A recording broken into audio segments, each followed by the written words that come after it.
Hi students, welcome to SR Academy. இன்னும் ஒரு சில வாரங்களில் குவார்டர்லி எக்ஸாம் ஸ்டார்ட் ஆக இருக்கு. இந்த நிலைமையில உங்களுக்கு ஒரு முக்கியமான கொஷின் பேப்பர் கொண்டு வந்திருக்கேன். இது என்னன்னா, ஏற்கனவே ஒரு மாவட்டத்தில் நடைபெற்ற original question paper, quarterly exam original question paper. இதில் இருக்கிறது எல்லாமே ரொம்ப ரொம்ப முக்கியமான கொஷின்ஸ். அதனால வீடியோவை கடைசி வரை ஸ்கிப் பண்ணாமல் பாருங்க.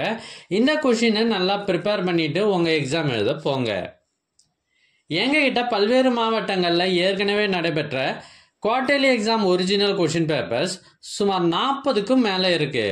இது எல்லாம் உங்களுக்கு வேண்டுமா? அதுக்கு நீங்க செய்ய வேண்டியது, முதல்ல நம்ம சேனலை சப்ஸ்கிரைப் பண்ணுங்க. அதுக்கப்புறம் கமெண்ட் ஓபன் பண்ணுங்க. ஃபர்ஸ்ட் கமெண்ட்ல உங்களுக்கு தேவையான லிங்க் இருக்கு. ஒருவேளை இந்த லிங்க் உங்க வாட்ஸ்அப்புக்கு வேணும் அப்படின்னா நீங்க ஸ்கிரீன்ல தெரியுற இந்த நம்பருக்கு வாட்ஸ்அப் மெசேஜ் பண்ணுங்க. உங்களுக்கு கொஷின் பேப்பர்ஸ் வாட்ஸ்அப்பில் அனுப்பி வைக்கப்படும். தேங்க்யூ.